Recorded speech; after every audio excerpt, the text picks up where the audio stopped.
الحمدللہ رب العالمین والصلاة والسلام علی رسولہ الکریم اما بعد اعوذ باللہ من الشیطان الرجیم بسم اللہ الرحمن الرحیم معزز سامعین اعظام السلام علیکم ورحمۃ اللہ وبرکاتہ۔ الافہام کی جانب سے میں ہوں حافظ ابو دجانہ شیخ۔ الحمدللہ ہم نے آج تراویح کے اندر چوتھا پارہ مکمل کیا ہے۔ اس چوتھے پارے کی ابتدا لن تنالوا البر حتى تنفقوا مما تحبون وما تنفقوا من شيء فإن الله به علیم۔ سورہ آل عمران کا جو حصہ ہم نے کل چھوڑا تھا اسی کو آگے یہاں بیان ہو رہا ہے۔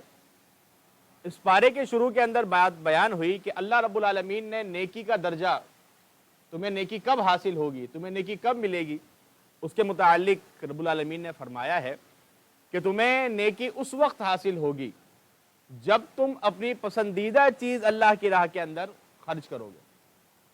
جب یہ آیت نازل ہوئی تو سیدنا ابو طلحہ رضی اللہ تعالیٰ عنہ ان کے کئی کھجور کے باغات تھے۔ ان کا ایک باغ بیروحہ نام کا بڑا ہی زبردست قسم کا باغ تھا، اس کے اندر پھل بڑی ہی کثیر تعداد کے اندر ہوتا تھا، بڑے کئی درخت کھجور کے اس کے اندر موجود تھے۔ تو جب یہ آیت نازل ہوئی تو نبی مکرم صلی اللہ علیہ وسلم کی خدمت میں آ کر آپ نے اپنا پورا کا پورا باغ جو ہے اللہ کی راہ کے اندر وقف کر دیا۔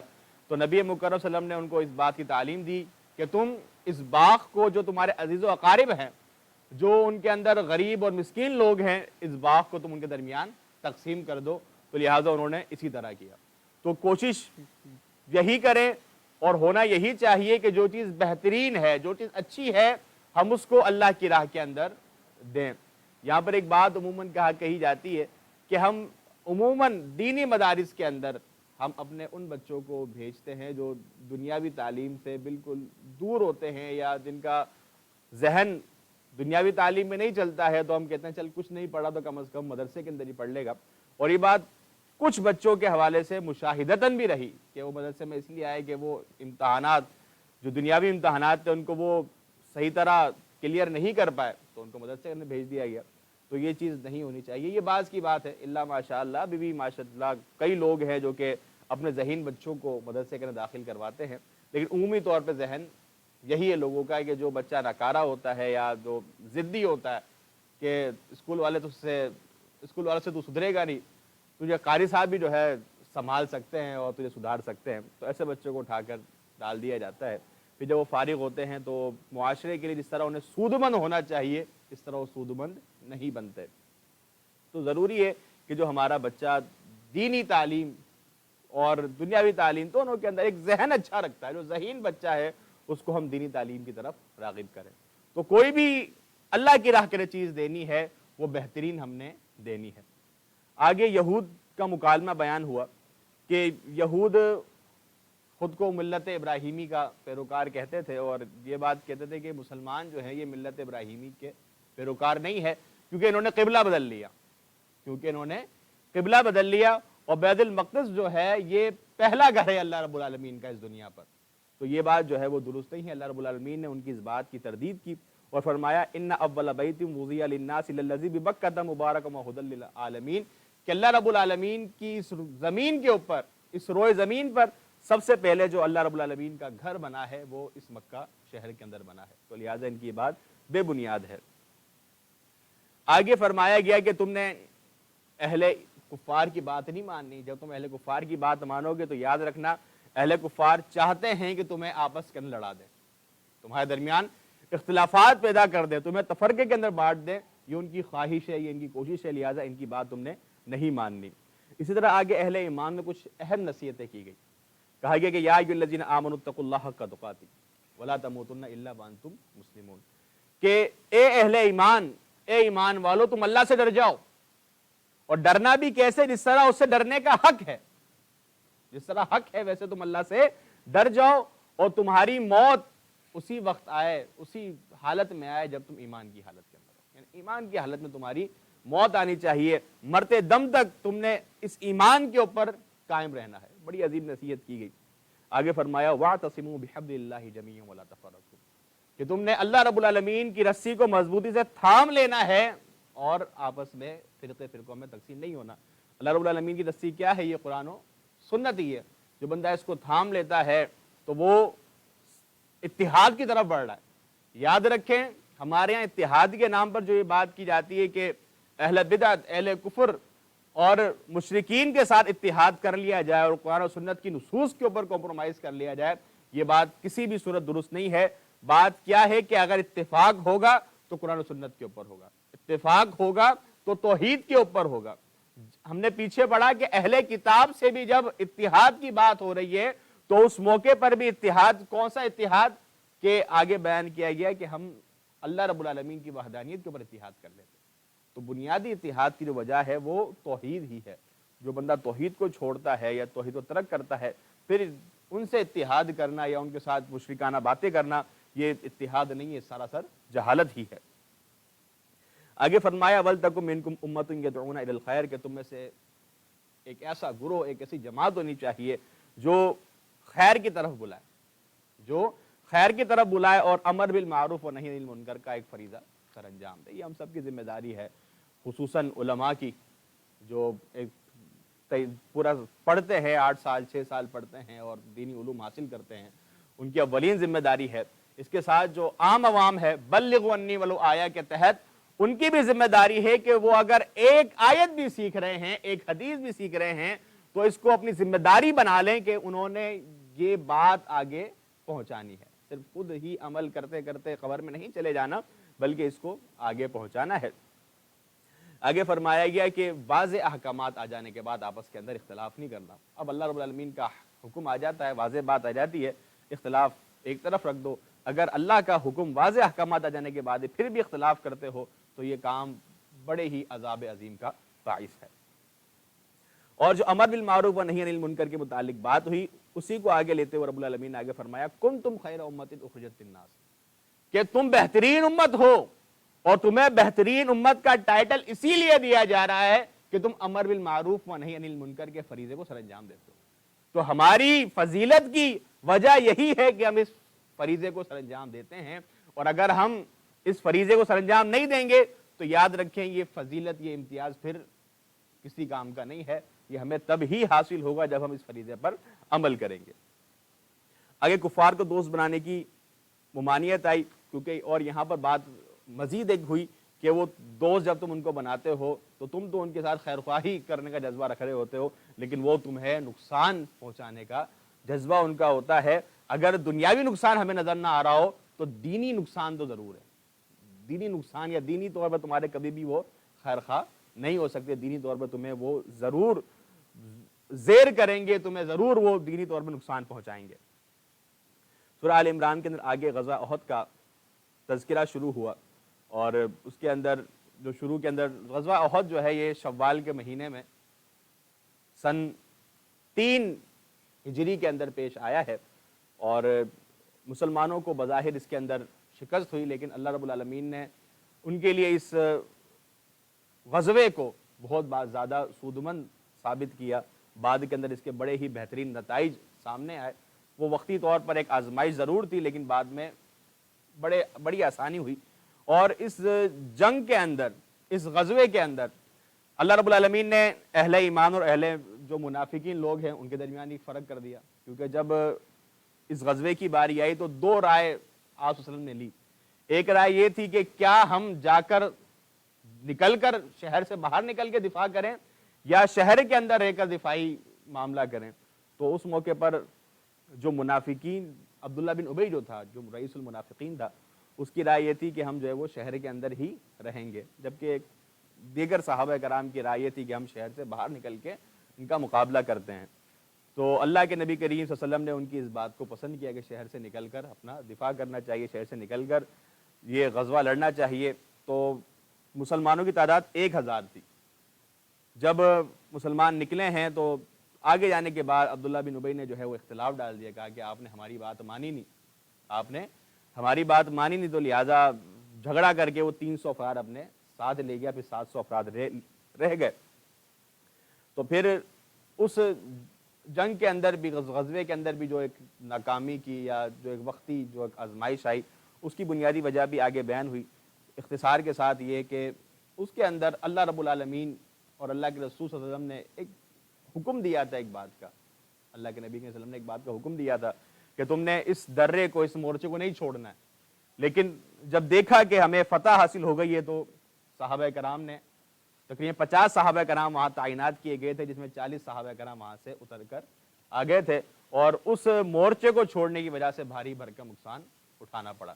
تو یہی اس بات کو آگے بیان کیا گیا، ایک تو تمہارا آپس میں اختلاف ہوا، اس مورچے کے اندر آپس میں اختلاف ہوا، اور اختلاف کے بعد تم نے جو اللہ کے نبی کریم صلی اللہ علیہ وسلم کا حکم تھا تم نے اس کو چھوڑ دیا، تم نیچے میدان میں اتر آئے۔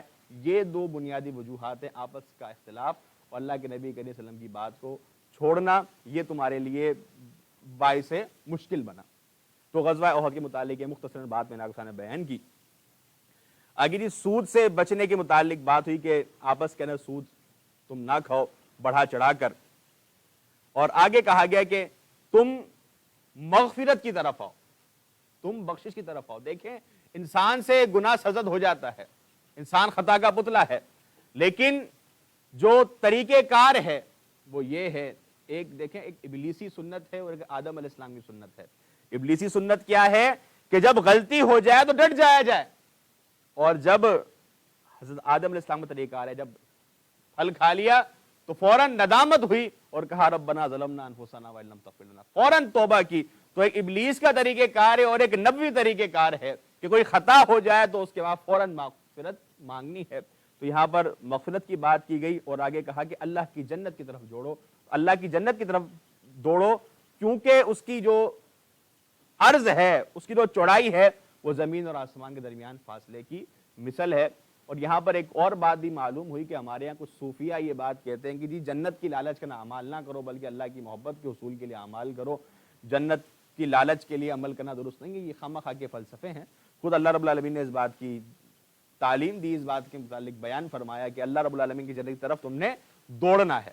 تو ظاہر سی بات ہے اعمال کریں گے تو اللہ رب العالمین کی رضا ملے گی، اللہ رب العالمین کی خوشنودی ملے گی، لیکن جنت کی لالچ بھی رکھنا یہ بالکل درست ہے، اس کے اندر کوئی مذائقہ نہیں ہے، اس کو عبث قرار دینا کسی صورت درست نہیں ہے۔ آگے اہل جنت کی صفات کے اندر بھی جو بنیادی صفت بیان ہوئی وہ یہی بیان ہوئی کہ جب وہ غلطی کر لیتے ہیں تو فوراً توبہ کرتے ہیں، اس کے اوپر ڈٹے نہیں رہتے۔ آگے غزوہ احد کے متعلق کی بات ہو رہی ہے۔ غزوہ احد کے اندر ایک معاملہ یہ ہوا کہ اللہ کے نبی کریم صلی اللہ علیہ وسلم کی شہادت کی خبر اڑ گئی۔ سیدنا مصعب بن عمیر رضی اللہ تعالیٰ عنہ نبی مکرم صلی اللہ علیہ وسلم کی صورت سے مشابہت رکھتے تھے، تو جب آپ کو شہید کیا گیا تو ایک خبر اڑ گئی کہ اللہ کے نبی کریم صلی اللہ علیہ وسلم شہید کر دیے گئے ہیں۔ تو جب یہ خبر مسلمانوں نے سنی تو اس موقع پر ان کے حوصلے پست ہو گئے۔ تو اللہ رب العالمین نے اس بات کو یہاں بیان کیا کہ وما محمد الا رسول قد خلت من قبلہ الرسل، کہ اللہ کے نبی کریم صلی اللہ علیہ وسلم محمد مصطفیٰ صلی اللہ علیہ وسلم اللہ کے رسول ہیں، اور آپ سے پہلے بھی کئی رسول گزر چکے ہیں، اور اگر آپ کو موت آ جاتی ہے تو اس کا مقصد یہ نہیں تو کہ تم ایڑیوں کے بل پھر جاؤ، کہیں تم ایڑیوں کے بل پھر جاؤ، تمہارے حوصلے پست ہو جائیں، یہ چیز نہیں ہونی چاہیے۔ اور یہی وہ آیت ہے کہ جب اللہ کے نبی کریم صلی اللہ علیہ وسلم کی حقیقی طور پر وفات ہو گئی تھی تو اس موقع پر جب مدینہ کے اندر غم سب کے اوپر چھایا ہوا تھا، سیدنا عمر بن خطاب رضی اللہ تعالیٰ عنہ جیسے مضبوط اعصاب کے مالک شخصیت بھی اس موقع پر یہ بات کہہ رہے تھے کہ کوئی بندہ یہ بات کہے گا کہ محمد مصطفیٰ صلی اللہ علیہ وسلم دنیا سے چلے گئے ہیں میں اسی گردن اڑا دوں گا۔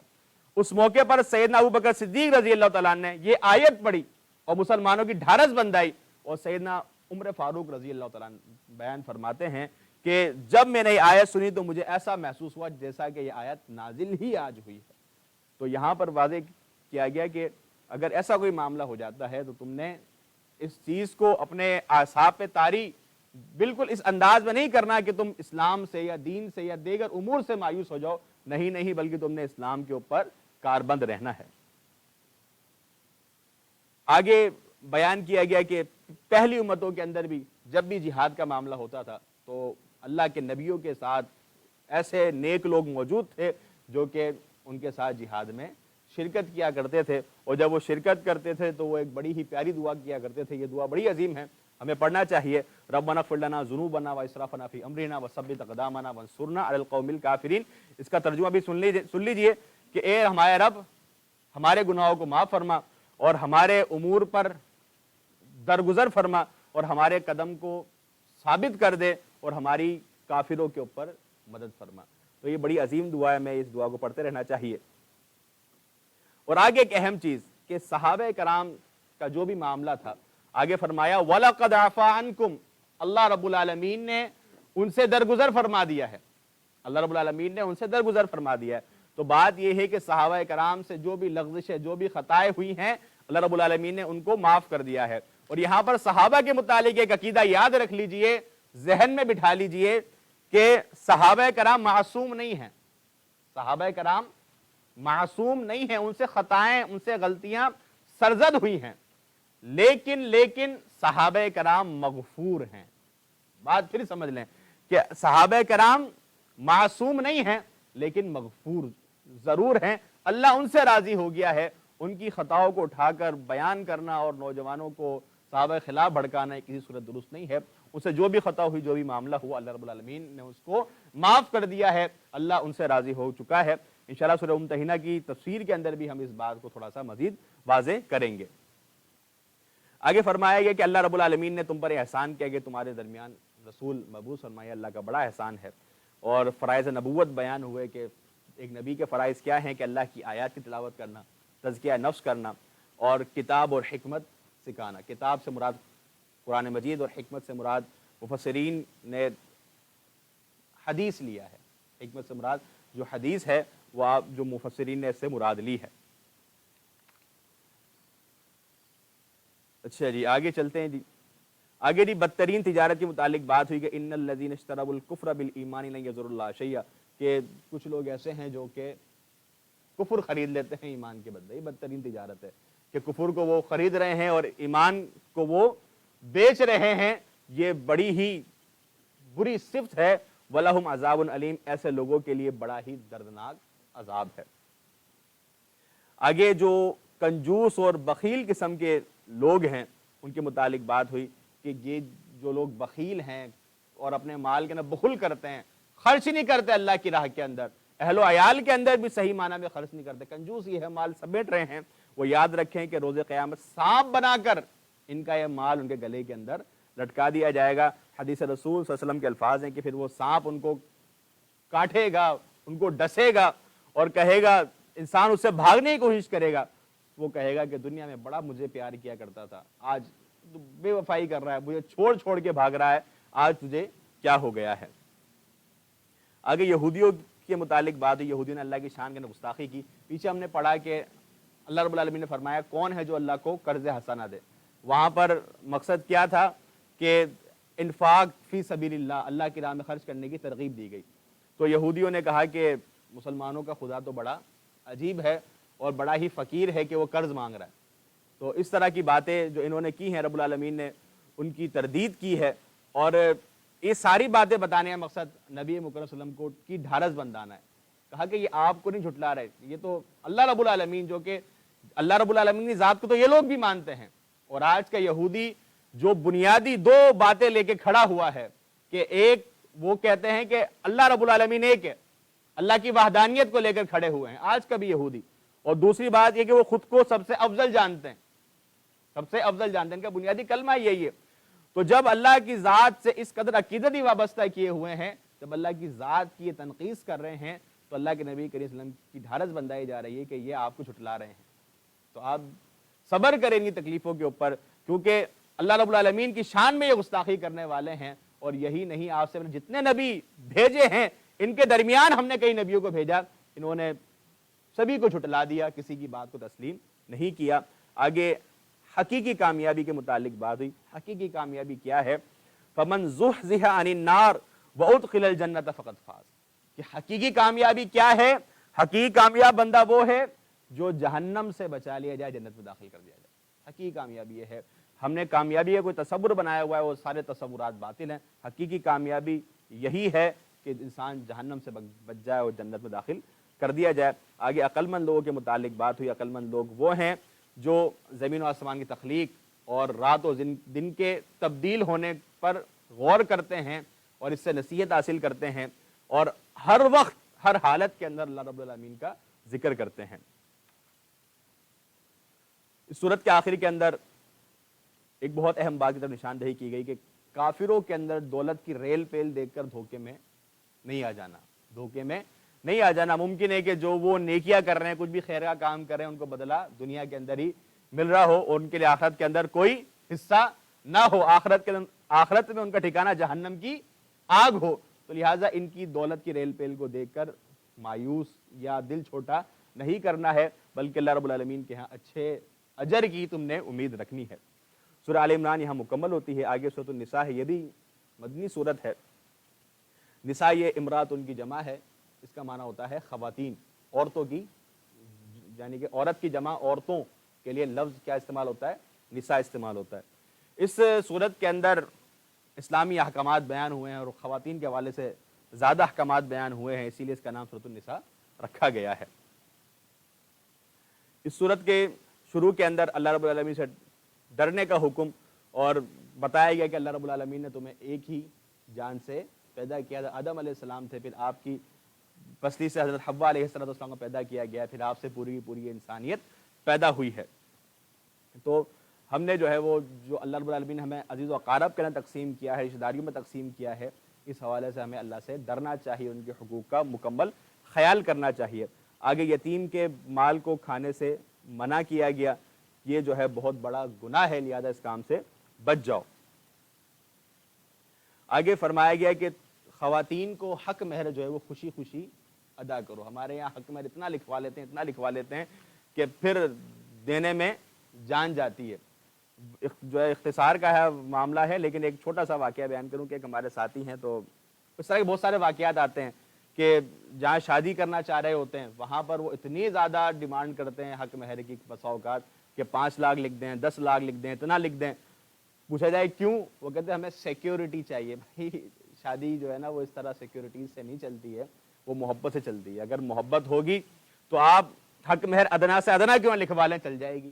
اور اگر آپ نے بھاری بھرکم بھی لکھوا دیا، نہیں چلنا ہوگا، وہ نہ تو حق مہر دے گا نہ شادی چلائے گا۔ اس طرح کے بہت سارے واقعات ہیں، لوگوں نے نہ حق مہر دیا نہ وہ شادی چلی اور وہ معاملہ صحیح طرح نہیں بیٹھ سکا۔ تو بنیادی چیز حق مہر یہ فریضہ ہے، یہ ادا کرنا ہے، خوش دلی سے ادا کرنا ہے، لیکن یہ بات ذہن میں رکھیں کہ حق مہر کوئی سیکیورٹی نہیں ہے بلکہ ایک فریضہ ہے۔ آگے بیان کیا گیا کہ اللہ رب العالمین نے دین اسلام میں عورتوں کے لیے وراثت میں حصہ رکھا ہے، وراثت میں عورتوں کے لیے حصہ ہے، یہ دینا چاہیے۔ ہم منہ بسورتے ہیں، یہ غلط چیز ہے۔ بہنوں کو حصہ لوگ دینے کے اندر تھوڑا سا ڈھیلے ہو جاتے ہیں، ان کو حصہ نہیں دیتے، یہ صورتحال بالکل غلط ہے۔ ان کو جو حق ہے، جو دیا گیا ہے، وہ دینا چاہیے۔ آگے کہا گیا جو یتیم کا مال کھاتے ہیں انہیں پیٹ کے جہنم کی آگ بھر رہے ہیں۔ اور اس سے آگے جو ہے سورہ نساء کی آیت نمبر 11 اور 12 جو ہے اس کے اندر وراثت کے جملہ احکامات بیان ہوئے ہیں۔ تقریباً وراثت جتنے بھی مسئلے ہیں، تقریباً کچھ جو ہیں وہ احادیث کے اندر ہمیں ملتے ہیں، لیکن زیادہ تر ان آیات کے اندر اللہ رب العالمین نے واضح طور پہ بیان کر دیے ہیں۔ اور آگے کہا کہ جو بندہ اللہ کے حکم کے مطابق وراثت تقسیم کرتا ہے اس کے لیے جنت ہے، اور جو بندہ اس کے اندر کوتاہی کرتا ہے، اللہ کے حکم کے مطابق وراثت تقسیم نہیں کرتا، ایسے بندے کا ٹھکانہ جہنم کی آگ ہے اور اس کے اندر وہ ہمیشہ ہمیشہ رہے گا۔ اچھا، آگے جو ہے وہ سورت اس پارے کے آخر کے اندر وہ خواتین جن سے نکاح نہیں ہو سکتا ان کا تذکرہ کیا گیا ہے، جس کے اندر محرمات نسبی جو ہیں 7 خواتین کا تذکرہ ہوا، جس کے اندر ماں ہے، بہن ہے، بیٹی ہے، پھوپھی ہے، خالہ ہے، بھتیجی ہے، بھانجی ہے۔ اسی طرح 7 رضائی رشتے، یہی آپ رضاعت میں کنورٹ کر دیں کہ رضائی ماں ہے، رضائی بہن ہے، رضائی بیٹی ہے، رضائی پھوپھی ہے، رضائی خالہ ہے، بھتیجی ہے، بھانجی ہے، جو بھی رضاعت کے زمرے میں آ رہی ہے وہ جو ہے اسی طرح جو رضاعت کے زمرے کے اندر آتی ہے ان کے ساتھ نکاح نہیں ہو سکتا۔ اسی طرح سسرالی محرمات جیسے کہ بہو ہے، بہو اگر بیٹا مر بھی جائے یا بیٹا طلاق بھی دے دے، بہو کے ساتھ نکاح نہیں ہو سکتا۔ اسی طرح ساس ہے اور 2 سگی بہنوں کو بیک وقت نکاح میں جمع نہیں کیا جا سکتا۔ اس طرح حدیث میں آتا ہے کہ جو ہے بھتیجی اور خالہ اور بھتیجی، خالہ اور بھانجی اور پھپھو اور بھتیجی کو ایک ساتھ جمع نہیں کیا جا سکتا۔ اور اسی طرح کوئی بندہ کسی خاتون سے نکاح کرتا ہے، اس کی پہلے شوہر سے بیٹی موجود ہے تو وہ بھی حرام ہے، اس کے ساتھ نکاح نہیں ہو سکتا۔ تو یہ کچھ حرام رشتے بیان کیے ہیں کہ جن کے ساتھ نکاح نہیں ہو سکتا۔ کوئی سمجھا رہا ہے تو سمجھیں۔ دوسرا ان کو دھوکہ یہ ہوتا ہے کہ جس سے میں محبت کر رہا ہوں وہ دنیا کی سب سے اعلیٰ ترین چیز ہے، لڑکی بھی سمجھے لڑکا بھی یہ سمجھتا ہے کہ اس جیسا تو کوئی ہے نہیں، ہمارا جو تعلق ہے بڑا عظیم ہے، یہ بھی جھوٹ ہے، سب ایک جیسے ہی ہیں اور زندگیاں اٹھائیں سب کی ایک طرح کی کہانی نکل کے آتی ہے۔